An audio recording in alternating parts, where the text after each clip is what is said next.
Perfect. That should be us live for today then. Thank you so much, everyone who's joined. I will be putting this out afterwards and clipping it up and to get some little snippets afterwards. But today we've got Alison Worsfold and Jeremy Snell on. Thank you both so much for coming today.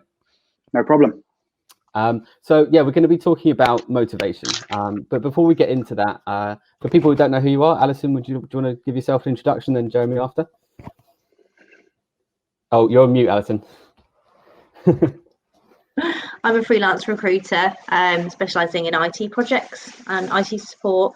I work from home normally, but normally in a quieter office. Well, I think we've all got a lot of that at the moment, haven't we? Thank you so much. And Jeremy?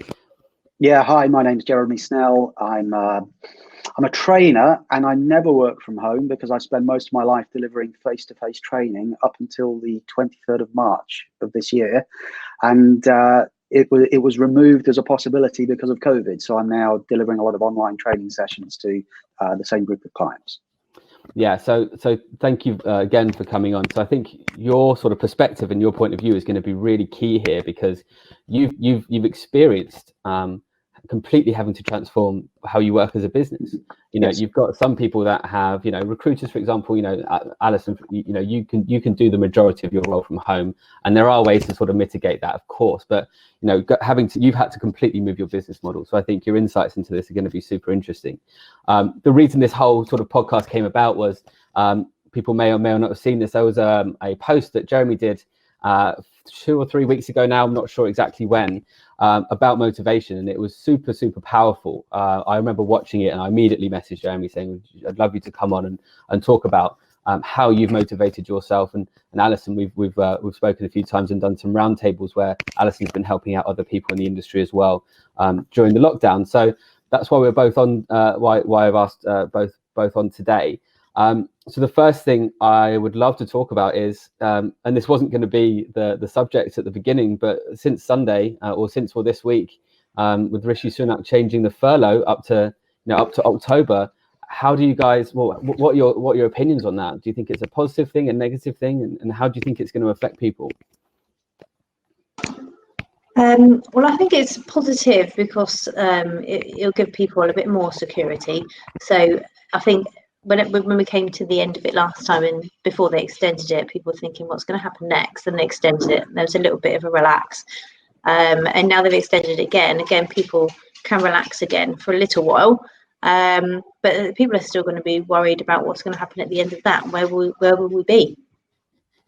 Yeah, and I agree, but I think it's also a double-edged sword, that it could create greater levels of anxiety, that worrying about whether do I have something to actually go back to, and you then have more time. You have more time on your hands to sometimes overthink things. So it becomes even more important to stay strong and resilient and frame things the right way.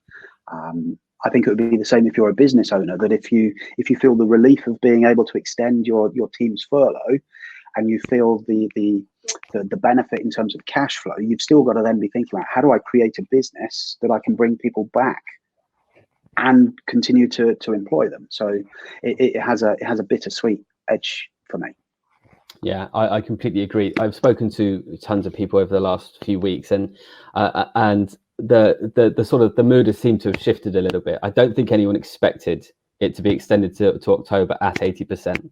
What I've been hearing had been 60%, and I think if that had happened, I think if they dropped it down to 60%, there would have been a lot more movement, because people would have been like, well, I can't afford my rent and my bills. I can't live on 60% of my salary. Whereas I feel like 80% is very, very different in that aspect. And people are sort of obviously very glad and happy, and I'm glad the government did the furloughs. I think it was very necessary in the first instance, absolutely.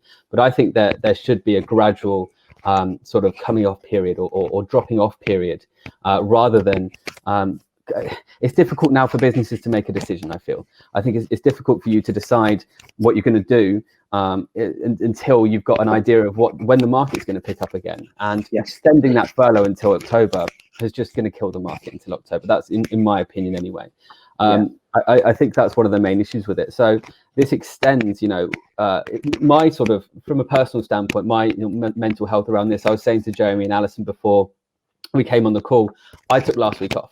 I took the week off. I had it sort of booked off, but I was going to work anyway, and I had a holiday booked, but obviously you can't go anywhere, so I had to cancel that. But I was just going to cancel that time off, and I felt, and I think this is quite true for a lot of people, I felt that because I was at home, and because I wasn't really going anywhere anyway, that I didn't really deserve the time off. In my mind, for some reason, I felt that I'm at home, my life's kind of easier now because I don't have to travel an hour, 2 hours, 3 hours a day. So do I really need to take the time off? I'm set up in my bedroom, so for me to get to work right now, I roll out onto this chair and I'm ready to go for the day. So I felt like that. That's the sort of reason I took the time off. But now the mentality sort of changed because there was an end in sight, in my opinion, the end of the furlough. And that's when you put that video out, Jeremy. There was an end in sight, and now it's moved to October. How do you think people's mentalities need to sort of change, and what do you think they can do to motivate themselves? Because it is a much longer period of time now.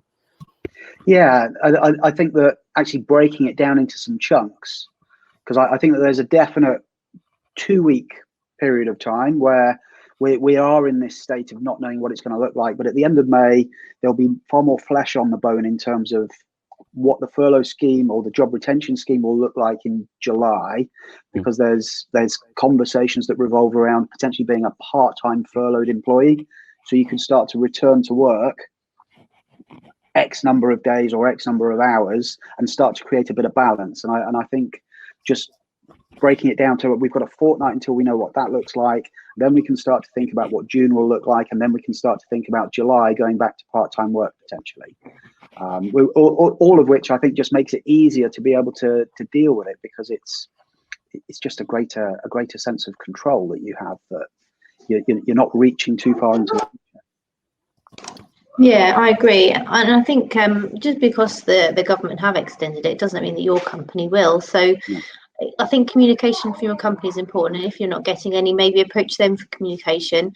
Obviously, I'm in the recruitment industry, so I can only really talk about recruitment, but with recruitment, there is always a pipeline. So anyone who's been on furlough for 6 to 8 weeks now is not going to have a pipeline. So they'll be keen and ready and raring to get back to work, so they can start creating that. If they're now thinking they can't get back till October, they think, well, I'm not going to really make any money till next year. So if they can come back part-time or completely, then at least they can start building again. And I think that can give a ray of hope, even if it is 2 days a week, just to be able to do some sales calls or whatever it is, really, just keep their presence in the market. Although I think that'll be tricky to be present on the 2 days you're working and not present on the 3 days you're getting paid furlough. I don't know how that would work. Yes. Yeah, absolutely. Yeah, absolutely. I think the important thing is I've seen people go completely different ways on this. I've made myself so busy I don't have time to think about it, really. I started a podcast. I started doing some leatherworking stuff, like making wallets and that sort of stuff at the weekends. I'm trying to start a Twitch channel as well to do some other stuff. So I've kind of completely thrown myself into being as busy as possible to distract yourself from the fact that I can't go down the pub or I can't go on holiday, for example. That's one of the ways that I've been keeping myself motivated. And I think there's this amazing level of camaraderie right now, where people are willing to help out on anything they can. So I'd say to anyone who is right now sort of in a furlough and is feeling that sort of anxiety and dread and sort of fear that nothing's happening right now, what's going to happen when I leave, I would suggest jumping in and interacting with people on LinkedIn, jumping in and trying to, volunteering to be on some podcasts or webinars, join in the discussion right now.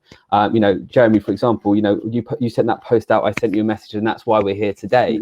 And anything that can get you just involved. It doesn't have to be work related, but if, for example, you work in the recruitment industry, great, fantastic, but you're furloughed right now, and you're worried about your job security, you're worried about what's going to happen when the furlough ends. I would suggest reaching out to people in the industry, maybe senior people in the industry, people who are your peers on LinkedIn, saying, hey, should we do some sort of like what Alison did? Should we do a roundtable? Should we have some discussions around it?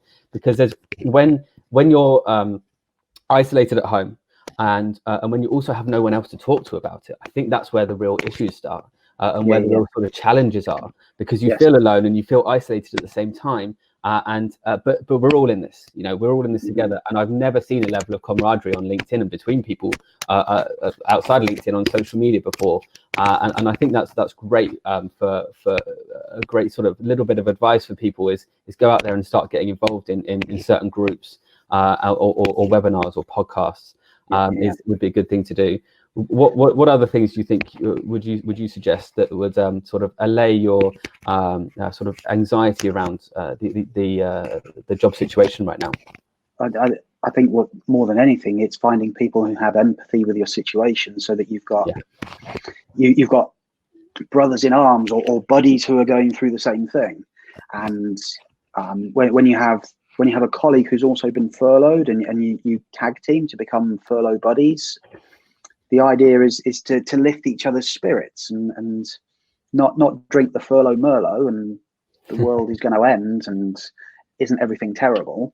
Finding those people who emotionally will help lift you when you're feeling at a low ebb, and then you reciprocate and you do the same thing back for them. Because most people, when they think about their situation, will tend to dwell on things that perhaps they shouldn't, whereas somebody else is far more, I know you're much more positive than this, you've got this, you can deal with it. And that third party, that other person, is far more likely to help you remember all of the positive things that are going on, rather than looking down into your chest feeling like it's a bad time.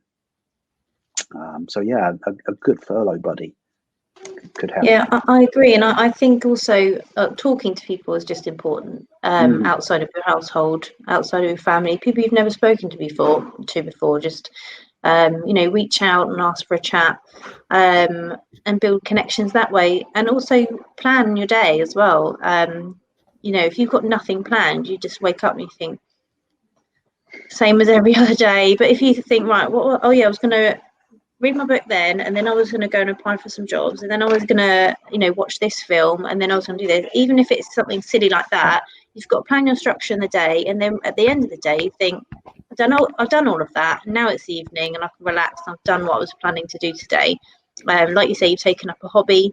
There's plenty of time to be taking up hobbies. I do things like adult colouring. I ordered one of those diamond kits, which has never arrived, but I really would like to do one. So it's something that's not work, but it's kind of like meditation. Colouring, doing a craft, something that you don't actually have to think about, is a form of meditation. Reading a book. You can sit in the garden and hum if you like. I mean, that would also work. But some sort of tasks that's mundane but repetitive is good for your brain to relax and switch off. Yeah, it's like mental escapism, isn't it?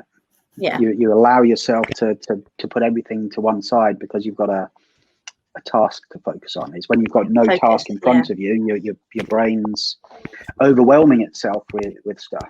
I think that's a really great point, that if you went to bed this evening having put together a calendar of things you were going to do tomorrow, even if it was, I don't even know if it's the right time of year, right? But prune the roses, clean out cupboard 3 in the kitchen, restack the pot, just things that they're just tasks that give you something to get focused on, and you can start to enjoy the moment of doing the task rather than the lack of tasks that you feel that you've got going on in your life.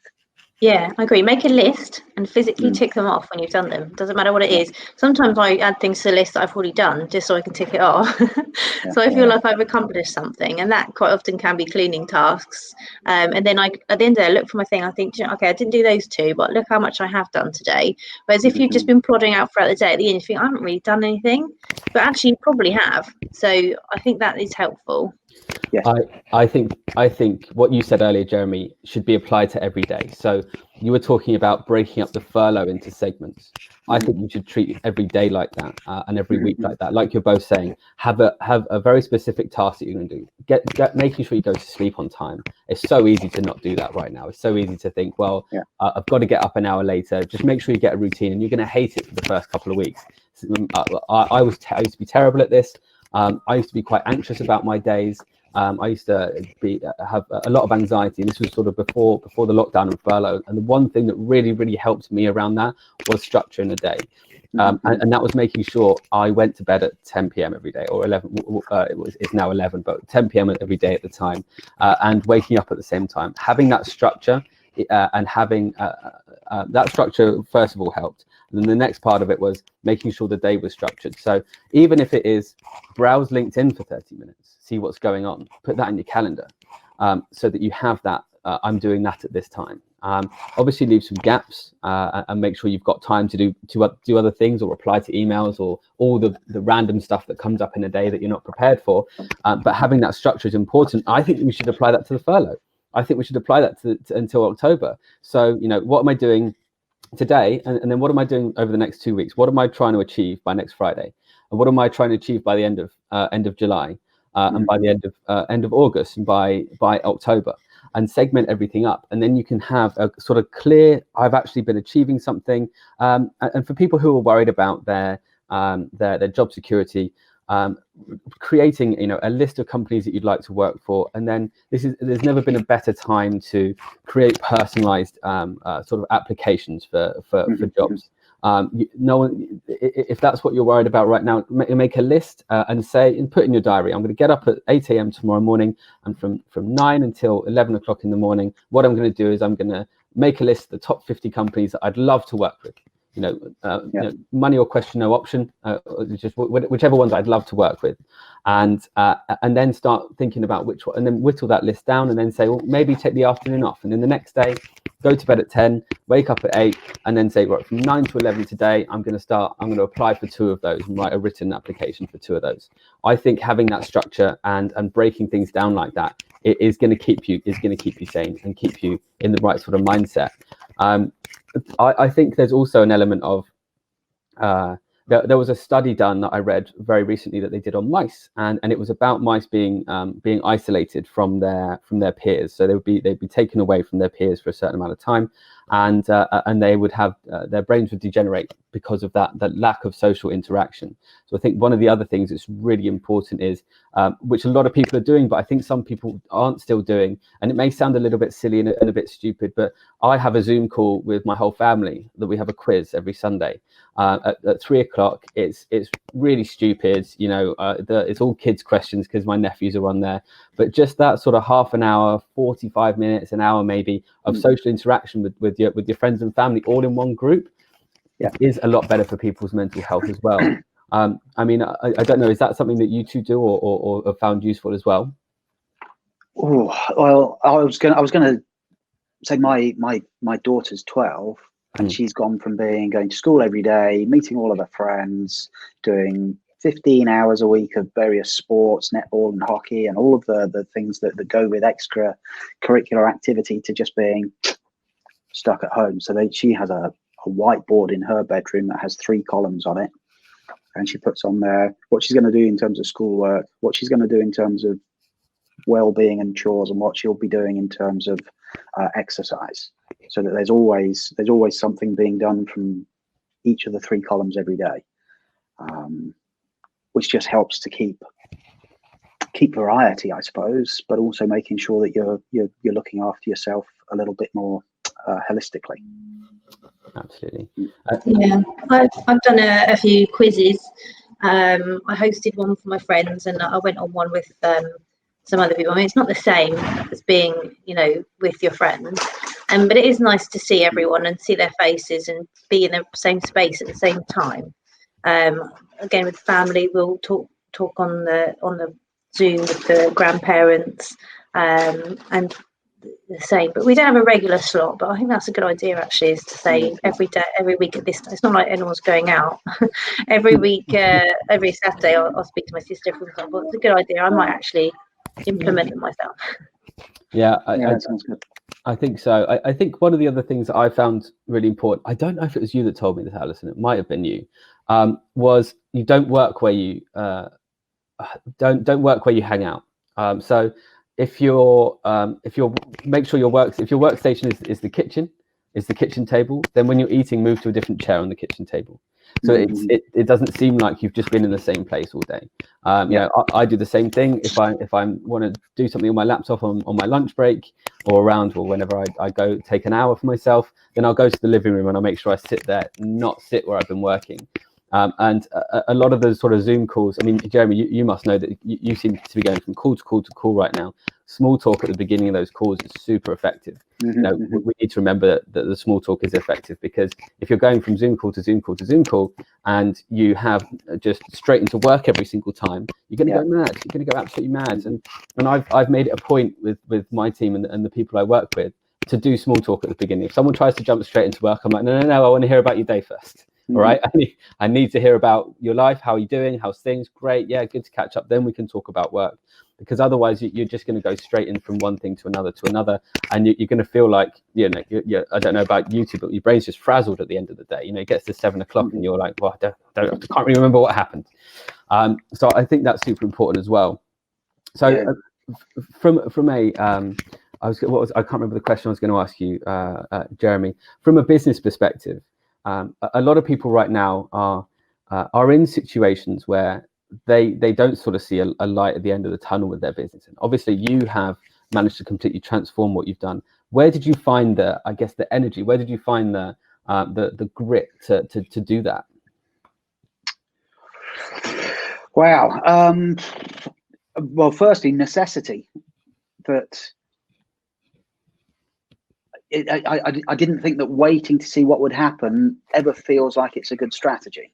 And I just know that if you move quickly and you're able to come up with a plan, then you've got something to get stuck into. And once you've decided that this is the plan and you commit to it fully, then you've got the combustion engine going.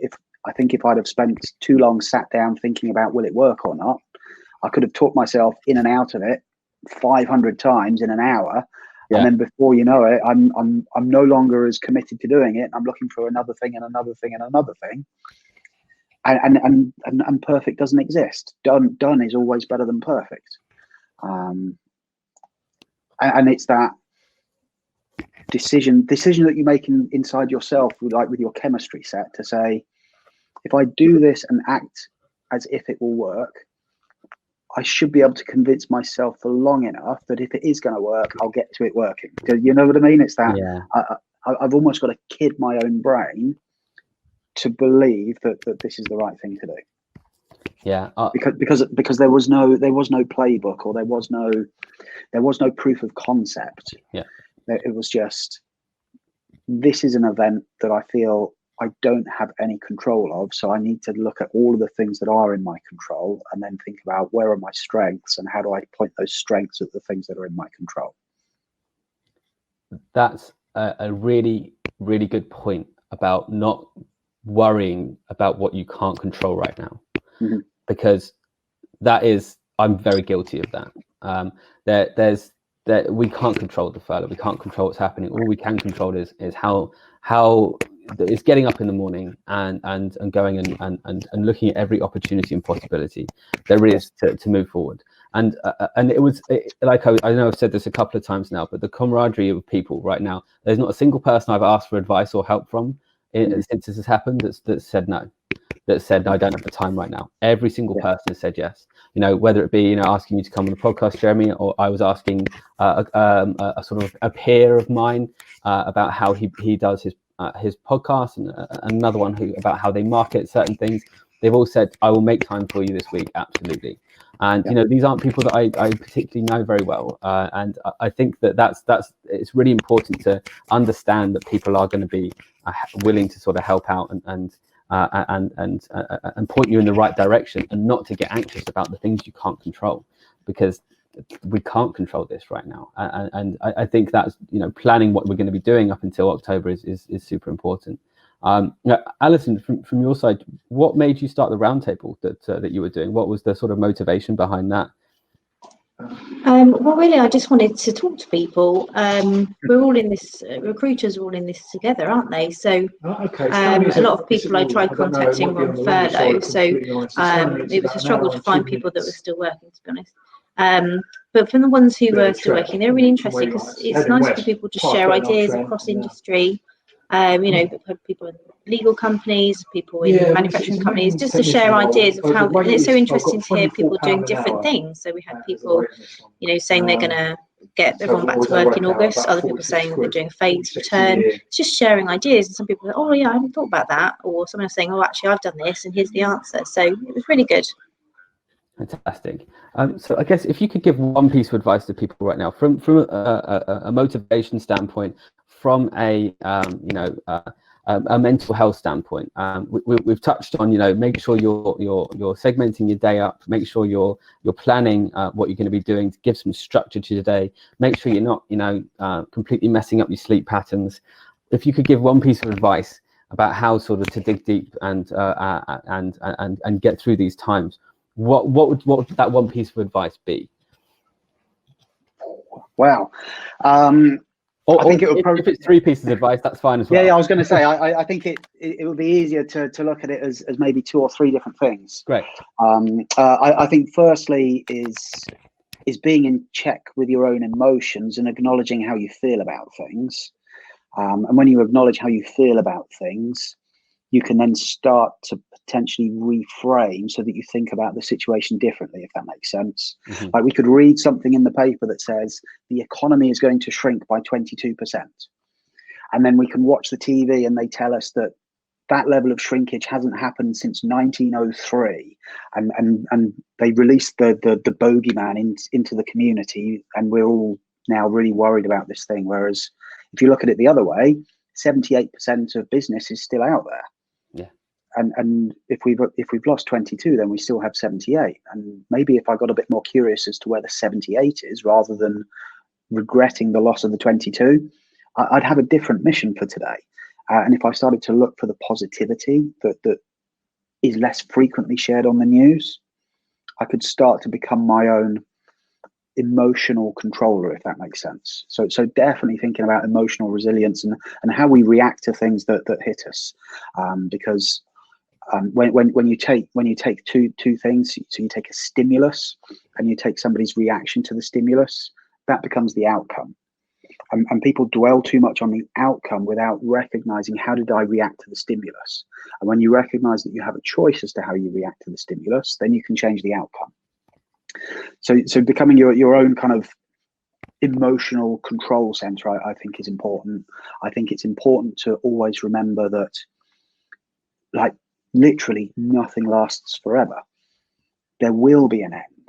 And although we can't say for definite the date will be, we can be certain that there will be an end. And all of this talk about there being a new normal when we come out of this, I think that the new normal that we enter will be better than the normal that we went into it with, because every crisis and every thing that the human race has suffered, we've always come out of it stronger because of it.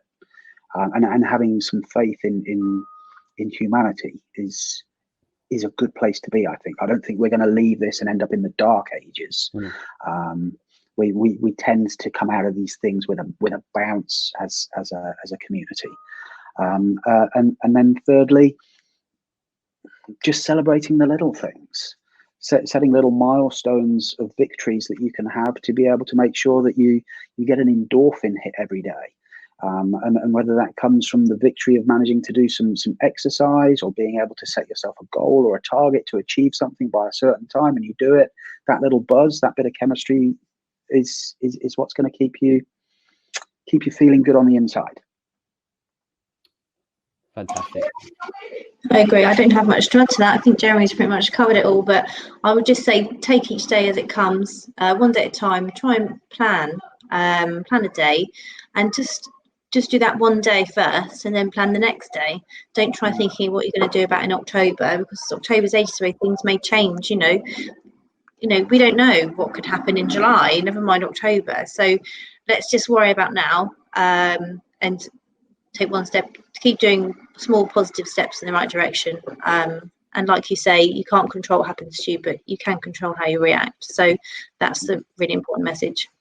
Yeah, fantastic. I think that's two exceptional sort of ways of looking at stuff. Jeremy, from your it's half glass full essentially, isn't it? Situation. Always. And I think I think we originally, when we had a phone call, we spoke about the opportunity that's out there right now to reinvent yourself, the opportunity that's out there right now to change your business like you did, or to start a roundtable and start engaging with people, Alison. There's so the barrier to entry with all of these things is so much lower now. You don't have to meet people in person. You could start a business that before you had to go meet people in person, or you could look at starting a business or look at joining one. Where, for example, what you do, Jeremy, training where you had to travel around a lot, you don't have to do that now. Doing these sort of podcasts, before I did this, everyone had an office, they had microphones, they had, you had to have the whole gear, and if you didn't, then it didn't look like it was a proper podcast. Now we can't do that. That barrier to entry is gone. And I think you're right. One thing you said was super important. Is what we're doing in our business at the moment. The first thing that we did was look at the businesses that everyone was talking about, the industries that were failing. Well, then the industries that aren't. Okay, that, and that's where you then have to change your tact, right? So the finance industry is doing okay, to be fair. Strangely, in these times they're doing all right. That if in recruitment, Alison, that the medical and staff, the medical staffing agencies are doing very well because they're having to help out the NHS a lot during this time. So you need to look at the positives, and you need to, when you see a negative, there is always going to be a positive side of that. If the like you said, if some companies aren't doing well, then it means that some are, or some are, and there's always going to be some that are thriving. I think they're very, very good points across the board. So thank you both for that. I don't know how many people are listening right now, but if anyone's got any specific questions, we've got a few minutes left. If anyone wants to ask anything, then ask away. I don't know how many people are watching. But if nothing comes up, then just wait a few more minutes. Okay, fantastic. Well, if no one's got any questions, then great. I will. I'll post all this out afterwards. Is there any last thoughts that you'd like to put in? Thank you very much, Ian. I really appreciate that. I'll post all this out afterwards. Is there any last points? I know you made your what you think is going to be good points, but is there any last things you'd like to say before we drop off? No, I'm really happy to have been invited on. I think that it's so on point for today, what we've been talking about. And I think everyone